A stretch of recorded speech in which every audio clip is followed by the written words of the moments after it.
like, he works? Oh, I didn't know that. Because he's other focused. A lot of theater people are like that. You have no idea what their day job is. Right. Like you could know them, which is funny. And somebody just said that to me the other day. Well, what do they do during the day? And you said that today, Sandy. What were we talking about? We were talking about that about that blog blogger, lady. The blogger, yes. Yeah. Yes. Yep. And that is true. Some people talk about their interests so much more than their occupation. And sometimes their interest is their occupation. Yeah, and Go on. Sometimes it is, yeah. Like for me, it's not. So obviously I do, productivity consulting. But when I do theater, there are many people that do a show with me for like, let's say 9 to 12 weeks rehearsals. They have no idea about my business. They have no idea what I do during the day. And then they pick up the program book and they're reading it as if they're in the audience. And it's like, when Lisa's not on stage, she runs. Lisa wants in her global enterprises. They're like, oh, I didn't know that. And it's because it's not relevant to the way that I network and show up with them. So it's interesting because some people are work focused, some are home focused, some are dual. And then you've got these people out there that are other, and their passions and interests are so important to them that they don't even present themselves with their work or home life, which is interesting. It is interesting. Yeah. Yes. So which are you? So I would say if I had to really put myself in one camp, I would be work focused. And I'm not, again, I'm not shy about saying that. My career has always been very important to me. Even when I was a little girl, I had so many jobs. And, when I go into something, I do it 100%.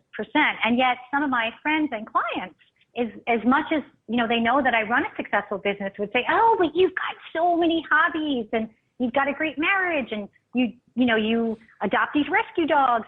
But that doesn't mean that my main focus in life isn't work. So I hope that makes sense. It doesn't mean you don't focus on these other things. It's just, if you have to pick one, which one rises to the top? And for me, I'd say it's career. So you have spent a lot of time in theater and musical theater as well. Is that correct? Yes. Yeah. That's I'm like, shamefully a theater geek, like one of those musical theater geeks. I do break out into song. So, that's fun. How fun is that? Do you do it when you're riding your bicycle? Do you break out in song? Yes, it's funny. That's fun. I do sing off on my bicycle, and I thought I was the only one, but nowadays I live in a college town, and so they have their headsets on, and they're singing along to the music on their bike. Right. So I'm not so crazy now. I have been known to have both windows down, belting out like Defying Gravity from like Wicked or something, and some guy like pull up at me and he'll just smile, and I don't think people really care. Every once in a while, someone will go, "Good boy." Every so often, they'll scream out, "Good voice." I'm like, "Thank you." How fun is that? So, what has been your favorite part that you've played so far, and why? It's probably, and everyone thinks you're going to pick the shows when you were the lead. And, as much as it's fun to be the lead, I would just pick the show that was the most amazing experience for theater, which was Les Miserables. Oh. So when I moved out to California, I moved out here in 2012. And in 2013, I got a part in Les Miserables at the Woodland Opera House about 15 minutes from here. And it was just one of those, like, you think of the show as what I'd love to do before I die. And I was, one of those crazy Les Mis people. So being able to sing those songs on stage, and in some ways, I was what you call ensemble. And in some ways it's better in that show because you're constantly on stage. So I was like a revolutionary, a nun, an innkeeper's wife, a wench, like you name it, a hag. And you get to sing a lot of the songs. So I say that was probably one of the best experiences. But I did a lot of theater when I was a little kid, and when I was 11, I was the lead in a rock musical of Pinocchio. It was called Pinocchio. How funny! Oh, that's really cute.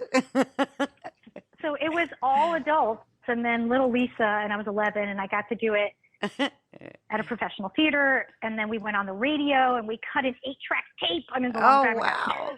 Big time. So that was fun. Yes, that's very fun. One of the things when we first started talking, gosh, it's been 2 or 3 years ago now. Because you were on one of my first shows when I started doing them locally. We met on Facebook or on LinkedIn? I don't think we even met on remember. Facebook. I think we had a mutual friend in common. And one of the things I wish I could remember who that is. Me too. One of the first things that we spoke about was living in Davis, because that's where I lived. And I loved Davis so much. Yes. And the bike trails. And I noticed that you posted on Facebook the other day, or yesterday, I think it was, one of the first bike trails ever were in Davis, California. Is that right? I didn't know that when I moved here, but it's not one of. It is the first bike lane. Isn't that something? Davis created the bike lane. And I mean, I was blown away when I heard about that when I moved here and I visited the bicycle museum. Like I never had a car. I never had a car when I lived there. I rode my bike everywhere. That's perfect. It's very flat, yes. Yeah, people don't get it unless they're here. Right. It's extremely flat. Like, it's surrounded by mountains. You've got the mountains over near the ocean, about an hour and a half away. And then you've got the Sierras to the east. But within the Central Valley, it's extremely flat. It's where all the farms are, like, because we're about, 15 miles from Sacramento.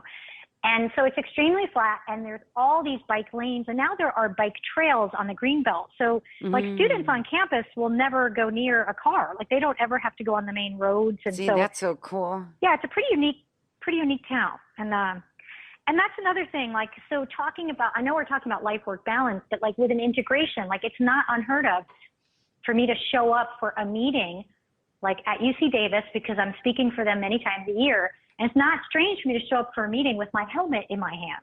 Like, they wouldn't look at me like I'm crazy that I rode my bike to a meeting, Right. That's very well accepted there. Here it would be a little odd.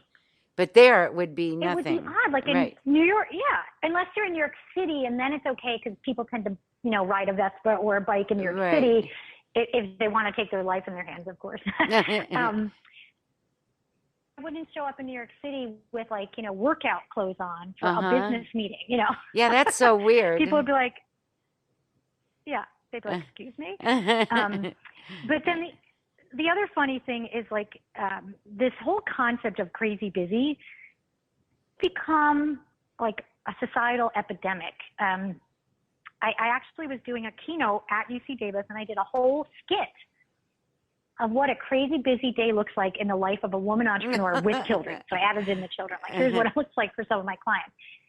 And it was funny, and it looked like something I was saying at Live because I was trying to use my acting skills. But at the end, I'm like, that's exhausting. And and many of you are doing that every day. And they're like, and I'm like, and then what's worse is you're bragging about it. We're bragging about how crazy busy we are and how little sleep we get as if we're trying to win a prize. And so what I tell my clients is stop that.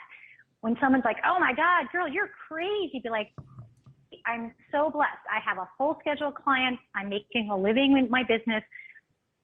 I just spend with my kids, and I still like my husband. Like, turn it into a positive, No one wants to hear, how crazy busy you are. Now, if you really are crazy busy, then honor that and say, you know what? I am crazy busy. Thank you for pointing that out to me, dear friend. And I need to do something about it because that means I'm feeling out of control. Right.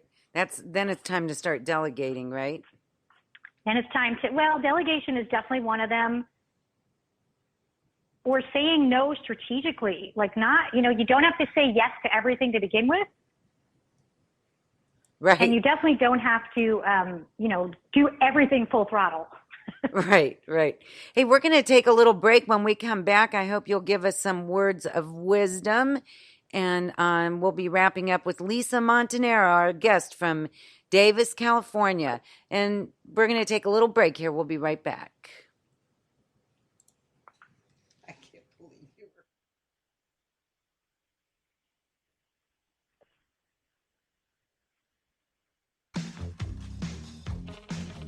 The Divas are going to refill their wine glasses.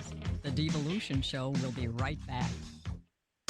Want a new career but not sure which one? Go back to school at Bayshire Beauty Academy in Bay City, Saginaw, and Standish. Learn the art of making others beautiful with a new career in cosmetology. Develop the skills needed for hairstyle and color, makeup, and more. Bayshire also offers a nail technology program, or you can become a massage therapist. Be your own boss and work in massage offices or private practice. Bayshire Beauty Academy can give you the education you need in less than 13 months. And you may qualify for financial help at the Bay City location. Full and part-time opportunities are available, so make the schedule that works best for you. Call 800-732-HAIR or learn more online at BayShireBeautyAcademy.edu. Not only is Bayshire a great place to learn new skills, it's also a full-service salon. Stop in for a haircut, perm, shellac, massage, and much more. It's time to go back to school at Bayshire Beauty Academy in Bay City, Saginaw, and Standish. Call 800-732-HAIR.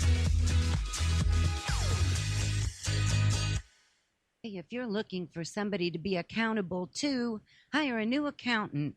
Our favorite is E&D Accounting and Tax Service Incorporated. They're located right here in Bay City. Their number is 989-893-1137. Email eandaccounting@yahoo.com. And their website is www.eandaccounting.com. You can trust them. We do. Is your dog stinky or too hairy? Is he a mess and you can't even get a brush through him?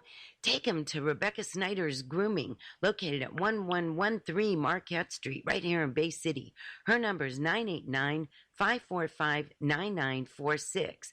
She has grooming, training, daycare, and boarding. That's Rebecca Snyder's Grooming. Thinking about buying or selling a house? You should call Jean Ann DeShano. She's a realtor with RE/MAX Results. Her number is 989-233-8380. Jean Ann DeShano with the RE/MAX of Michigan. New Beginnings Fair, Psychic Reading Center, Alternative and Holistic Health. Visit 1022 North Genesee Road, Burton, Michigan. Call 810-744-4077. Are your muscles tense, achy, or just worn out? Let Juliana Tacey Massage Therapy soothe your pain away. She's licensed, insured, and board certified. She will even come to your location. She can be reached at 989-684-8255. Brr, it's cold outside, but it's nice and warm and cozy here at 3rd and Johnson Farm Market and Eatery. They're located at 1023 North Johnson on the corner of 3rd and Johnson. They have on-the-go healthy take and bake dinners, daily quiche, lunch, local farm produce, and they open at 11 on Monday through Friday and 9 to 4 on Saturdays. Stay tuned for some exciting events on Sundays. Stop by and pick something up. It's always delicious. Why cook when they can? Their number is 989-971-1456. That's 3rd and Johnson.